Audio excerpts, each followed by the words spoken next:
Hey there YouTube, welcome back to the channel, glad to see you here.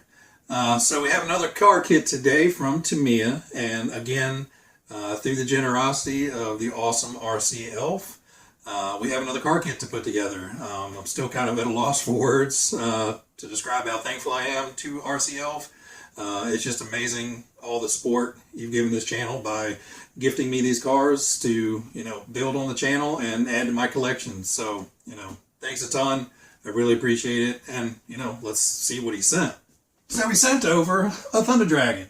Now, this one's going to be a first for me because I don't have any of the Dragon series on that Thundershot chassis. I don't have any of that type of chassis. So the only current four-wheel drive Tamiya car that I have is the Plasma Edge, which is on the TTO2B chassis. So I know this is going to probably outperform that, being that this is a specifically designed off-road car instead of, kind of a modification of a on-road platform. So real quick, just a quick rundown of the history, because I had to look some of this up because, like I said, I've never had one of these before. But the Thunder Dragon came out in 1988 on the Thundershot chassis. The Thundershot chassis was, I think, 87 when that was released, and that was designed to replace kind of the Hotshot chassis that evidently had some, issues at the time. So this was, kind of the replacement of that Hotshot chassis, and, this was a second edition, I guess, kind of, the original Thundershot came out on that Thundershot chassis. So you had the Thundershot first, and then you had this, I believe. Don't quote me. Again, I had to look some stuff up, and the internet always tells the truth, right? So in this, obviously, there's some stuff that comes with it that didn't come in those old kits. Obviously, being the TBLEO4 speed control, which now you can do LiPo and nickel metal hydride on. So electronic speed controller in this kit. It's got Woolfield shocks. It's got a front stabilizer, so it already has a leg up on kind of my other four-wheel drive car. So, I think enough rambling at this point. Let's go ahead and crack the box open. I'm going to get everything laid out on the bench, give you guys a quick run through of what to expect to see from what's in the box real fast, and then I'm going to start getting it built. Alright guys, so we've got everything laid out on the bench. So obviously you're going to get your instruction manual, typical to be a manual, very informative. Everything laid out nicely, all your parts and pieces laid out beside each step. So you do get your Thunder Dragon decal kit, sticker kit, whatever you want to call it. You will have to cut all these out. They are not pre-cut, but that's kind of normal. You have your big bathtub style chassis. You get your front and rear gearboxes, differentials, whatever you want to term them. But, obviously the big one in the rear is going to have the motor and the rear diff, and then the front. And that actually connects with this little, coat hanger piece of drive shaft. So, I kind of wish they had upgraded that to something better, but it's what we have to live with. We have the front and rear suspension arms and links molded in the blue. We have the rear hubs, the actual, I wanted to say wheel hexes, but they're not hexes. They're actually wheel diamonds. But these are the wheel plates. So the axle will go through with the pin, and then the wheel butts up against this. Matches to those little holes on the inside and locks in and drives your wheels. Speaking of the wheels, you've got these kind of like tri-mag, futuristic type looking wheels. And your round pin spike tires. So you have same wheels up front and in the rear, same tires front and rear. You have the rest of kind of the chassis bits. So this is the more flexible tree. So you have your guards for your batteries, your shock towers, and other little bits and bobs. Not 100% sure on the rest of it. You've got this ginormous snow ski front bumper. So it's skid plate / front bumper, potentially / partial bulkhead of the front end. You have the bright yellow oil dampers. So the cool thing is when I pull these out, the camera doesn't really pick it up, but they are a different color. But the caps, the bottoms, and the shock bodies are all molded in the kind of bright yellow, and the slightly duller yellow is going to be the guts and, you know, the little clips that go around them. So you probably won't notice it very much. Obviously, typical Tamiya servo saver. We have the gear sets for the front and the rear, plus the main spur. So all of your drive gears are kind of the white nylon. We have the compartment tray and driver figure. So this is something we're going to have to cut out and back paint for the body figure. So that's a new one on me. We've got dude's head. That's typical, you know, I painted a bunch of those. Cool thing is, body is pre-cut, pre-painted, and has really nice crisp lines all the way around it. So, you know, since it's a simplistic paint job, I am fine with them doing all that for me. I don't have to worry about cutting all that stuff out and, you know, doing all this crazy cutting, as well as I don't have to get those perfect, nice square straight lines that I always struggle with tape. So you have your 3 parts bags. Parts bag A looks like the majority of the metal gears for the differential. You got bushings, looks like there's an aluminum motor plate in there, and some of the bigger, heavier metal pieces. Bag B looks predominantly shock parts and assembly hardware. So you got all the guts and seals and stuff for the shocks. You've got the springs, the rods, everything for your shocks, plus assembly hardware and more bushings. No bushings. Bushings are bad. I'm replacing everything with bearings.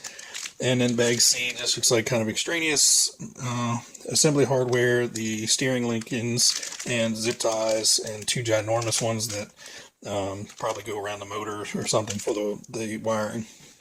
For the motor, comes with a generic silver can. Probably going to ditch that for this one and upgrade to the Sport Tuned. I have a GT Tuned, but I'm saving that for another project. So we'll go with the Sport Tuned in this and see how well it does. And if it can take a little bit more and still be drivable, we may upgrade to something a little bit stronger. But for right now, I think Sport Tuned over the silver can is a good start.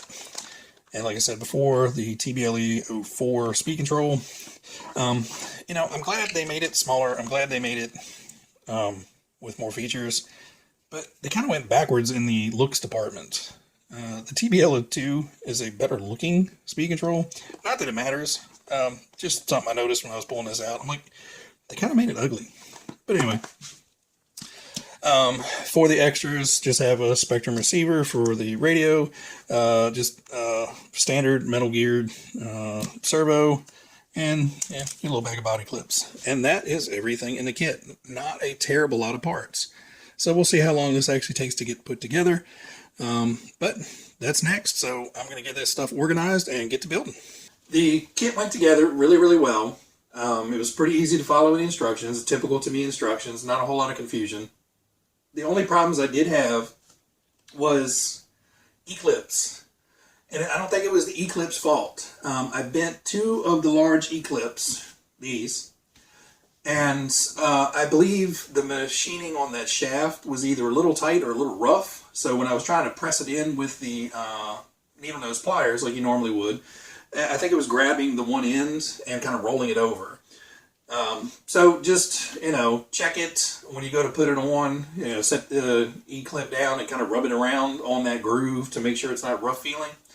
And just kind of, you know, be patient with those. It's the first time I've ever bent one of the big ones. I've shot some of them across the room a couple times, but I've never actually bent one. So it was just odd that I bent one, you know, put that one on, went over to the other shaft, went to put the same clip on the other shaft, and, you know, it bent that one as well. And it was like, what is going on? I thought I was just having a bad day, but evidently, you know, 2 different ones. I think it was just, you know, a little bit of rough machining or something in there. So just be aware of that.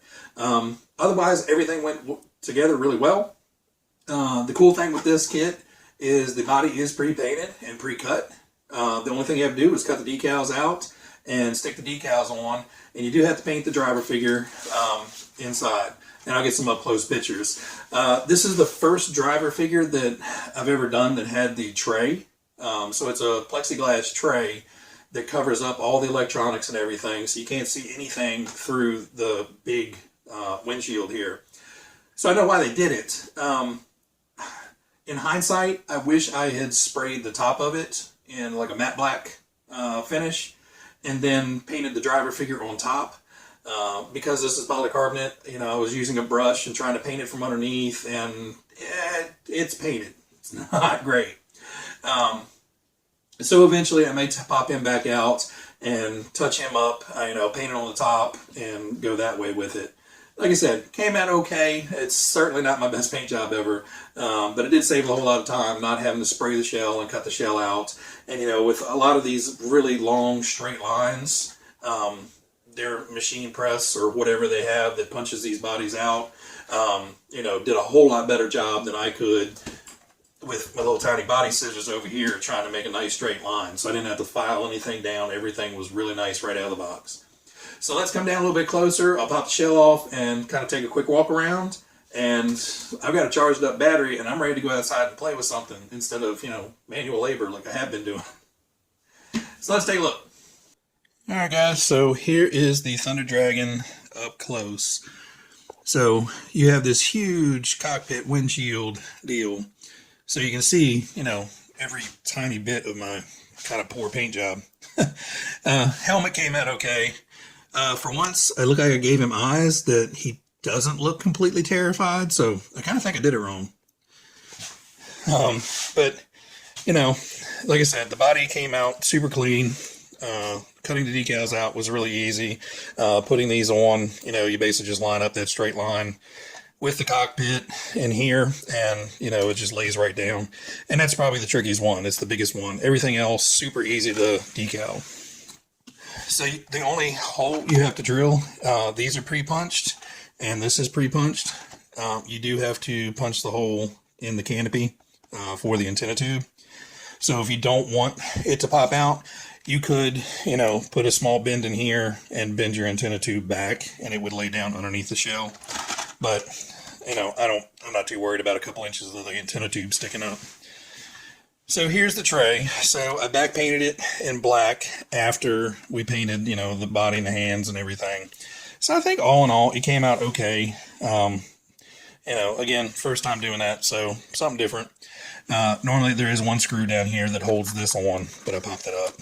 And basically, there's a little hook on the front that comes in and hooks underneath that and holds the front end down. And then underneath, you can see you've got your TBLO4 speed control in here. A lot of wires packed into this one side. And basically, everything is packed in over here because you have your little coat hanger drive shaft going from the back to the front. Battery obviously slides into here. This one was kind of odd to me. This is the first one I've seen that has the zip tie holding it on. So basically they provide you with a big zip tie that's reusable, and you slide the battery in, zip tie it in using these slots, and then just hinge it over. I may just put a screw in there. I really would rather just back a screw out each time than, have to fiddle with a reusable zip tie. I don't know. We'll figure that out.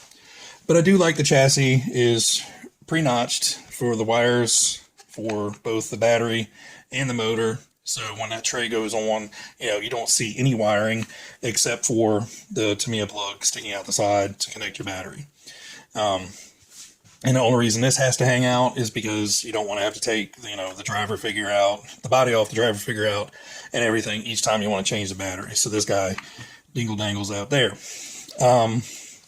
It's got the single front shock on it, which seems to work pretty well. It's got the front sway bar on there. It's a very light sway bar, so I'm sure it's going to help some, but it's definitely not the stiffest. I mean, basically you can bring this whole side up and this side doesn't move. So it's not picking up a terrible amount of weight transfer, but overall, it's got to help. The rear is just the dual shock setup. You got basically dog bones front and rear.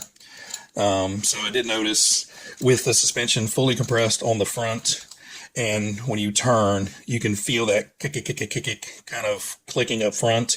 When it's compressed a little bit, it doesn't seem to do that. So once you have a battery in, it's underweight, that should be fine. When the wheels are hanging like this and you turn left, right, you do get some of that binding in the front end from the dog bones. I'm sure they have CVAs for this. But the differentials feel really nice, front and rear. You got your little tiny micro bumper in the back, keep people from hitting you in the shocks. And in this one, I decided to stick a sport tuned in right away. So it comes with the standard Silver Can 540, and I stuck a sport tuned in here, and that's what's going to live in here. Front and rear gearboxes are pretty much the same, front and rear. So, once you build the back, you turn around to build the front. And kind of the unique thing about this car is as you're building it, you have a pile of front end parts, and you have a pile of rear end parts, and next thing you know, you have a front end and a rear end. And you're building and building and building, and you're coming to the end of the manual, and it doesn't look like a car yet. So basically, the chassis and the front bumper assembly are pretty much some of the last things that you put on, and then you finish off your wiring and everything, and then you have a car. So the tub goes in fairly late into the build, but it works fine. It just there's like this boom of progress all of a sudden as you're building it. So I have blabbered on enough, guys, and we are going to get this guy wrapped back up and take him out for a drive.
Hey guys, so took it out for its maiden run, worked perfectly. I am really happy with the way this thing drives. When I got my Plasma Edge 2, I was a little disappointed. I was expecting more out of a four-wheel drive buggy to be able to, whip it around. This one turns on, let off the gas, turn the wheel, and it'll spin right around on you. Almost to a fault. It's definitely going to take a while to get used to it. I drove it on the rocks, drove it on the grass. I actually took it out to the tent where we had the wedding and drove it around on some of the AstroTurf we had put down to make a dance floor out of. It was an outside wedding. We had to have something. It had rained, so we needed something to put down. On that, you really had to be careful turning because it has so much bite with these tires that's the only time it wanted to tip up was on carpet. On grass and gravel, it just kind of bit in and turned around. So really impressed with that. One thing I noticed when I got it back inside, I did, toss it on its lid a few times. One is the antenna tube is starting to pack full of grass and dirt, so I'll have to take that off and clean it. Two, it is starting to bend right here at the body from taking some rollovers. So I may end up, bending that tube lower and laying it down lengthwise. I know it's not best for reception, but generally I'm not, quarter of a mile away from my car. I'm usually within, 110 feet of it. So should be able to, bend that tube a little bit down there, lay it down underneath the body, and that way it'll keep from stressing out the body and, bending on that tube so much. The other thing I noticed is the kit comes with these small body clips, which is good. You don't want big, ginormous body clips hanging off of this guy. But these rear holes are oval shaped to make it easier to put the lid on the body. And this one popped through and I have lost the pin. So I don't know where that went. Hopefully it doesn't end up in a tire somewhere. But I did lose the one pin and this one is actually flipped over the other way around. So just be careful when you guys, if you do roll it over, you will. You guys are going to need to pay attention to make sure all your body clips are still intact.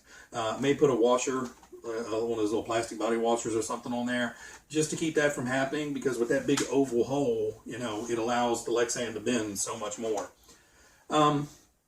Overall, really impressed. I was really happy with the way the Sport Tune motor worked. Definitely it's a nice punchy feel and has a little bit better top end than the Silver Cans.